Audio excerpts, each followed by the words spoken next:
మరొక నూతన దినాన్ని మనకు అనుగ్రహించిన మహోన్నతులైన దేవునికి స్తుతి ఘనత ప్రభావములు చెల్లునుగాక.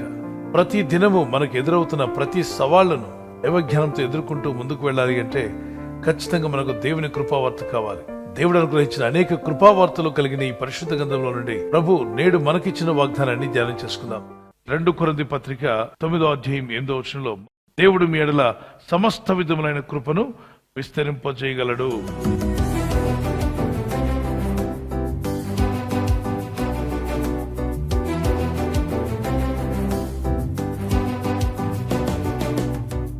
సమస్త విధములైన కృపను విస్తరింపజేయగలడు.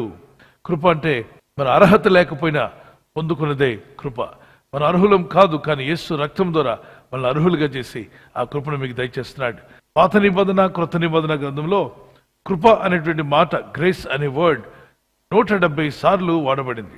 నోవా దేవుని దృష్టిలో కృప పొందెను గనుక అతను భయంకరమైన జల ప్రళయంలో తాను తన కుటుంబము రక్షణ పొందుకున్నారు. ఆ జలప్రళయం మామూలుది కాదండి. 40 రాత్రింబగళ్ళు బోర్మని వర్షం, ఆకాశ తూములు తెరవబడ్డాయి. భూగోళం అంతా నీళ్లతో నిండిపోయింది. కానీ ఇతని ఇల్లు మాత్రం కాపాడబడింది. ఆర్క్ ఆఫ్ నోవా అని దేవుడిని వాడను తయారు చేసి వాడలో అతని కుటుంబాన్ని కాపాడినట్టుగా చూస్తున్నాం. కృప అనేది మనం రక్షిస్తుంది.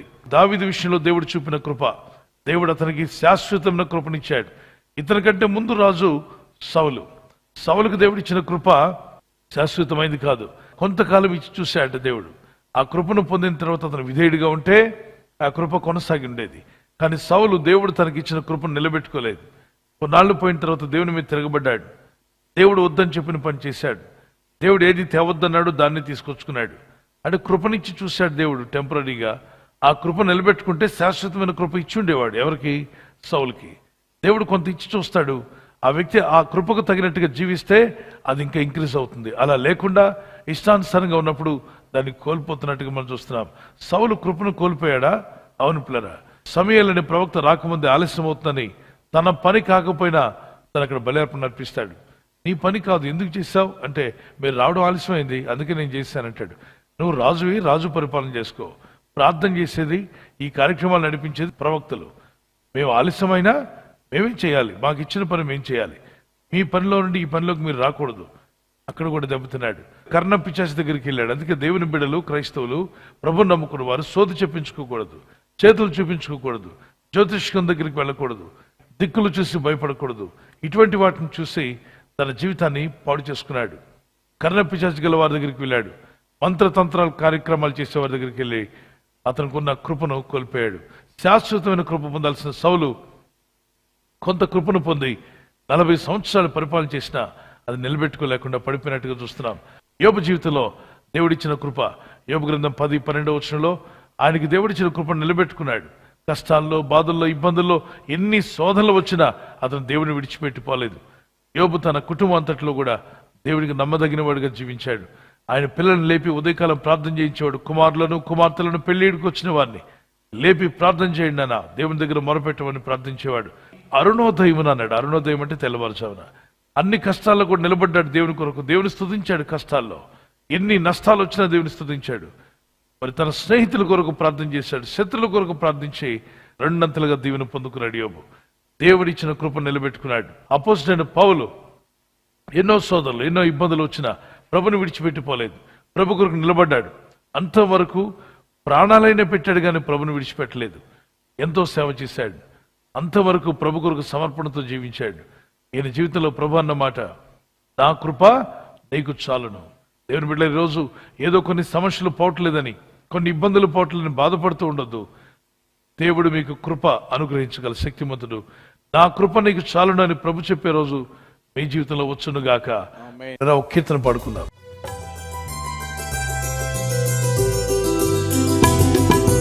కలిమిలో లేమిలో దుఃఖములో సంతోషములో నీవే నా ఆధారం, నీవే నా ఆశ్రయం.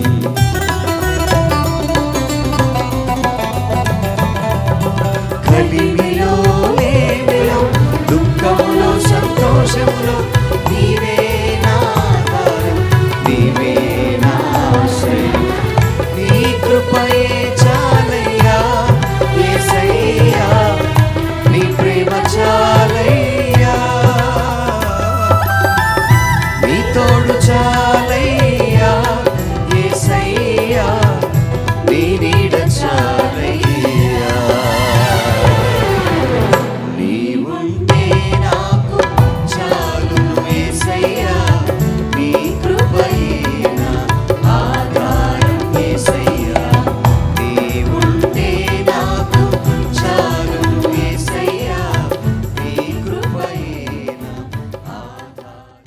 మీ కష్టాల్లో, బాధల్లో, ఇబ్బందుల్లో తన కృప చూపి మిమ్మల్ని విడిపించి రక్షించునుగాక.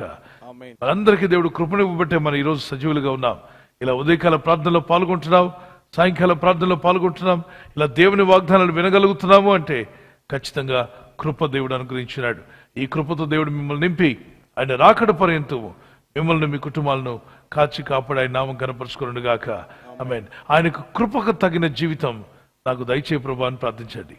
కృపను పోగొట్టుకోకుండా నిలబెట్టుకునే కృప నాకు దయచేయమని ప్రార్థన చేసుకుందాం. ప్రభా, నీ కృప నాకు దయచేయండి. శాశ్వతమైన కృప నాకు దయచేయండి ప్రభా.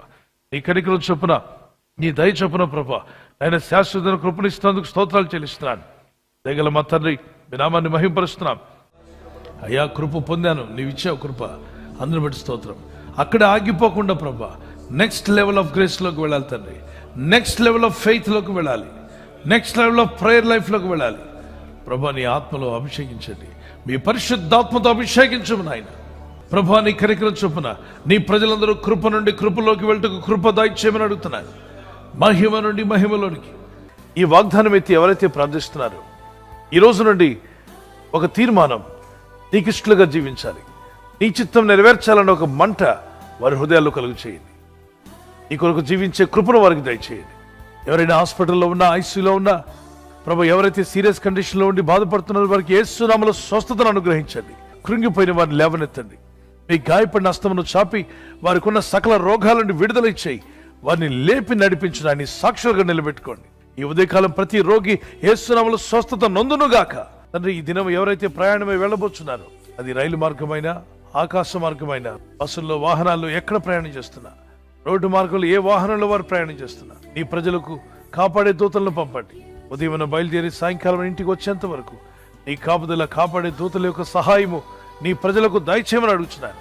ఈరోజు ప్రార్థించి ప్రయత్నించబోతున్న శంకుస్థాపన అయిన, గృహప్రవేశమైన, ఒక బిజినెస్ ప్రారంభిస్తున్నా, ఉద్యోగ ప్రారంభానికి వెళ్తున్నా, ఒక మంచి కార్యక్రమాన్ని ప్రారంభిస్తుండగా, నేను వారి బిడ్డల వివాహం కొరకు ప్రయత్నాలు చేస్తుండగా వారు చేస్తున్న ప్రయత్నాలు ఫలించలాగున మీ దూతలకు ఆజ్ఞాపించండి. నజరుడైన యేసుక్రీస్తు పరిశుద్ధ నామములో అడిగి వేడుకొనుచున్నాను నా పరలోకపు తండ్రి. ఆమేన్. బర్త్డే జరుపుకున్న happy birthday to you, many more returns of the day. Birthday జరుపుకున్న వారికి మీకు వాగ్దానము, యోబు గ్రంథం 42:2 నీవు ఉద్దేశించినది ఏది నిష్ఫలము కానేరదు. దేవుడి మీ యొక్క ఉద్దేశాలు, దేవుని చిత్తానుసారంగా మీ ఉద్దేశాలు దేవుడు నెరవేర్చి బలపరిచి ఆస్వాదించునుగాక. ఆమేన్. God bless you. యానివర్సరీ జరుపుకున్న వారికి many more returns of the day. ప్రభు కృప మీకు తోడే ఉండుగాక. నీ ప్రాకారములలో నెమ్మది కలుగునుగాక, నీ నగరంలో క్షేమం ఉండునుగాక అని ప్రభు సెలవిస్తున్నాడు. కీర్తన 122:7 భార్య భర్తల మధ్యలో ఐక్యత, ఏక మనసు ప్రభు దయచేయునుగాక. ఆమేన్.